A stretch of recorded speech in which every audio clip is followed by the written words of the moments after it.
From Wish TV and the All Indiana Podcast Network, this is the News 8 Daily 8 Podcast with Wish TV's Kylie Conway. A Wish TV News 8 update. Hi, this is Kylie Conway, and this is your News 8 Daily 8 for Tuesday, August 9th.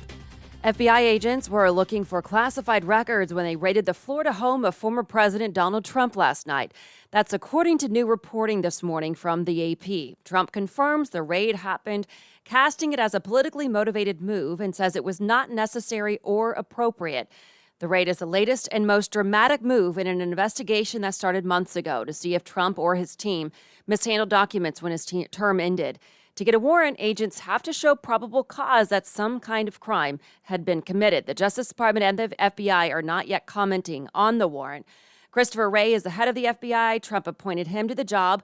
The Biden administration says it got no advance notice of the raid. The former president was not at Mar-a-Lago when the raid happened. The mayor of Indianapolis is proposing record spending on public safety for the city's next budget cycle. Joe Hogsett presented the $1.4 billion proposal for 2023 to the City County Council last night.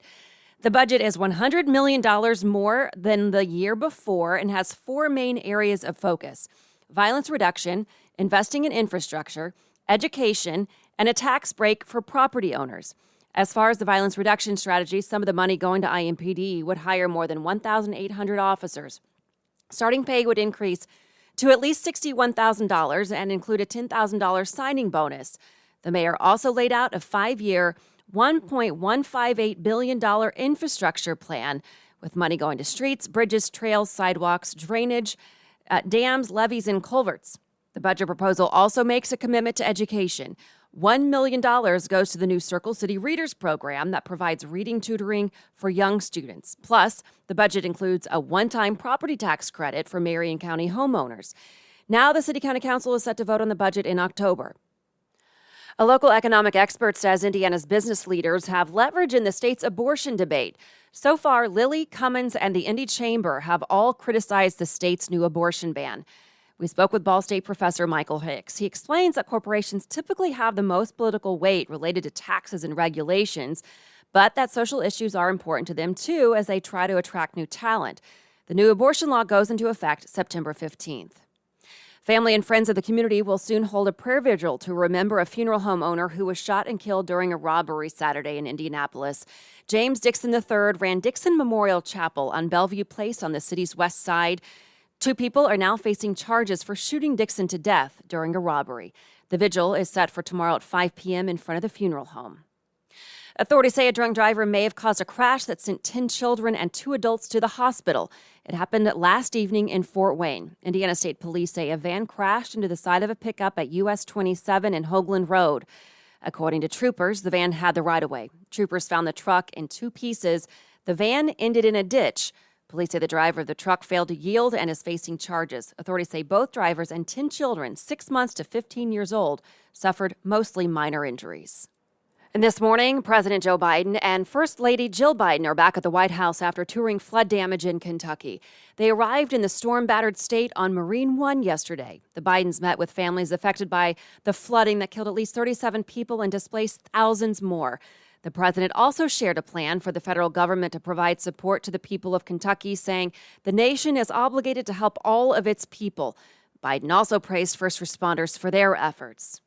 The House January 6th committee now has 2 years of text messages from Alex Jones. It's an unexpected addition of evidence prompted by a bombshell moment in court last week. During the trial to decide how much Jones should pay Sandy Hook parents, attorneys for the parents revealed they had the messages because attorneys for Jones accidentally sent them over. After that, lawmakers on the committee asked for the data. Jones is a powerful voice of the far-right movement and was with protesters on restricted Capitol grounds the day of the riots. Authorities say Jones did not enter the Capitol. Former Trump advisor Rudy Giuliani is asking a grand jury in Georgia to postpone his testimony over possible interference in the 2020 election. His attorney says air travel is risky for Giuliani because he had heart surgery last month.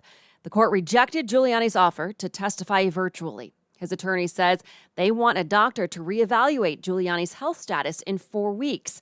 The Pentagon is now preparing to send the largest package of security assistance to Ukraine since last August. $1 billion in ammunition and weapons will head to the war-torn country. It includes high-mobility artillery rocket systems, ammo, C4 explosives, and 50 armored medical treatment vehicles. The additional funding comes after Russia announced there will be a temporary pause on U.S. inspections of its nuclear weapons sites. The Foreign Ministry in Moscow says it's because of what it calls unequal access. The New START treaty limits both nations to deploying a set of nuclear warheads, as well as 18 annual inspections. Taiwan is holding live fire artillery drills. The drills were held in Taipei earlier today to test combat readiness. Taiwan's defense ministry says these drills are regular exercises and are not in response to China's recent escalation in military exercises. State media reports more drills are planned for Thursday. The family of Gabby Petito tells Utah officials they are planning to file a wrongful death lawsuit against police. They allege Moab police failed to recognize that Petito was in danger when they investigated a fight between her and her boyfriend Brian Laundrie last August. Petito's body was found a month later near Grand Teton National Park in Wyoming. Laundrie admitted to killing her in a notebook discovered near his body where he took his own life in a Florida swamp. Petito's family says Moab City Police Department failed to adequately respond to reports and evidence of domestic violence between the pair. The city has 60 days to respond before the lawsuit can move forward. A judge has sentenced two men convicted of murdering Ahmaud Arbery in Georgia to additional life sentences for committing a federal hate crime. Greg and Travis McMichael told police they suspected the 25-year-old black man was a burglar when they chased him down in their truck in February of 2020. Their neighbor followed behind and recorded Travis McMichael shooting Arbery. William Bryan received another 35 years in court yesterday. All three men are serving life sentences on state charges for the murder. Bryan is the only one eligible for parole. Authorities in Hancock County are looking for what they call a suspicious vehicle after the driver was spotted asking children if they needed a ride. According to the sheriff's office, the man was seen in the Havens subdivision near US 40 and 500 West yesterday morning. That would be Monday morning. Deputies say the man was in his mid-20s and was asking children if they needed a ride to school. Deputies are also sharing a description of the car. They say it's a dark blue or black four-door sedan with a handicapped or disabled placard hanging from a rear-view mirror.